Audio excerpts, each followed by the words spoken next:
Hi, my name's Kirk Miller. I'm here at the 2013 Sema show in the AEM electronics booth. AEM was founded in 1987 and people know us, and they knew us in the earlier days primarily for induction systems or for performance intakes. In 2001 we launched a standalone plug-and-play ECU, and that was our step into the electronics side. Since then we've expanded, released the Series 2 EMS plug-and-play, and now we've released the Infiniti, which is a pure Motorsports ECU. We've also continued to expand on the electronic side. Performance gauges, we're very, very well known for our widebands, water methanol injection, performance sensors, and data loggers. So we've expanded quite a bit. We're excited to talk about this.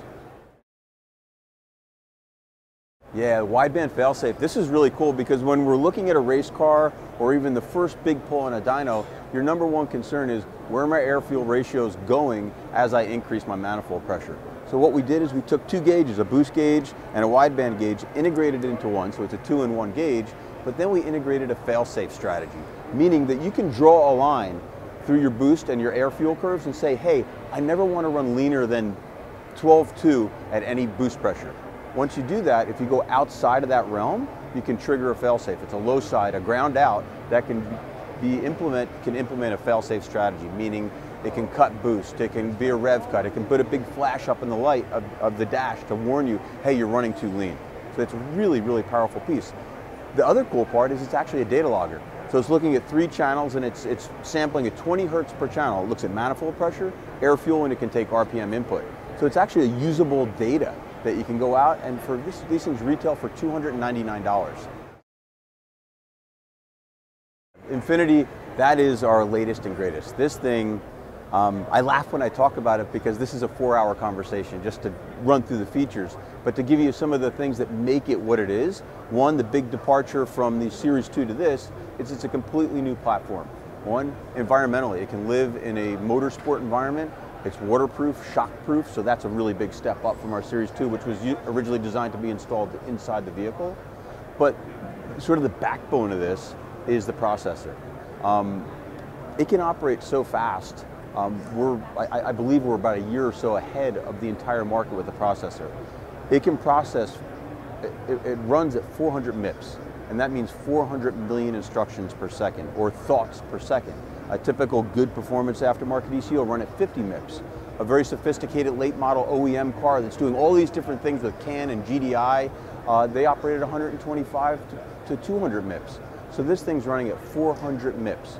400 million instructions per second, which allows it to do things that our old ECUs couldn't do and a lot of the other ECUs can't do.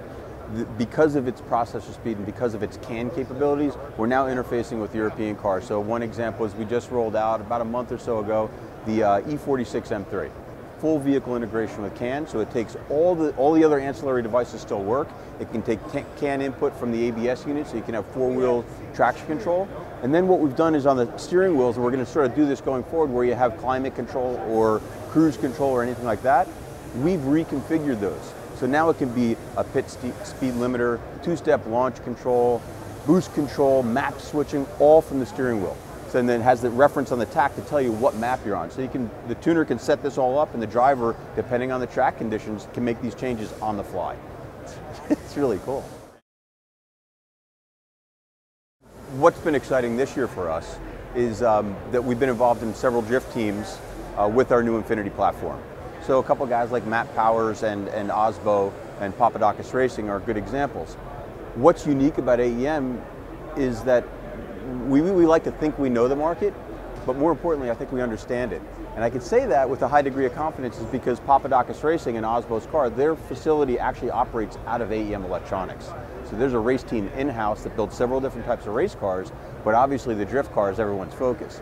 And what's really cool here is that Osbo had a lot of problems working with the throttle control, and because we have drive-by-wire capability, we can actually decide how we want this cam. So if his foot moves by 10% one way or the other, he might want a 10% change in power or torque.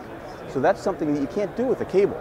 You have all these crazy camming. So his control and ability to control his drift or his power levels are directly linked to his foot. So he can go out and say, hey, I want this to be this way. And come in, make some tuning changes, and now the throttle tracks that way. So it's really, really exciting. And some of the other cool things are the protection limiters. So we have engine protection tied to air fuel versus RPM or manifold pressure. We have engine protection tied to water temp, air temp, water pressure. So if there's a head gasket that blows and the water pressure spikes up, we say, hey, anything over this, let's pull a bunch of power out of it or cut the RPM or shut the engine down altogether. So you actually save the engine. So the driver doesn't have to think about anything except for driving and racing and doing a really, really good job. If you're ever looking for what's happening with AEM or you're interested in a certain product, go to aemelectronics.com. It's always updated. There's cool media centers. There's updates with racing. There's a motorsport blog. There's a ton of information there. So please go check it out and you'll be up to date, guaranteed.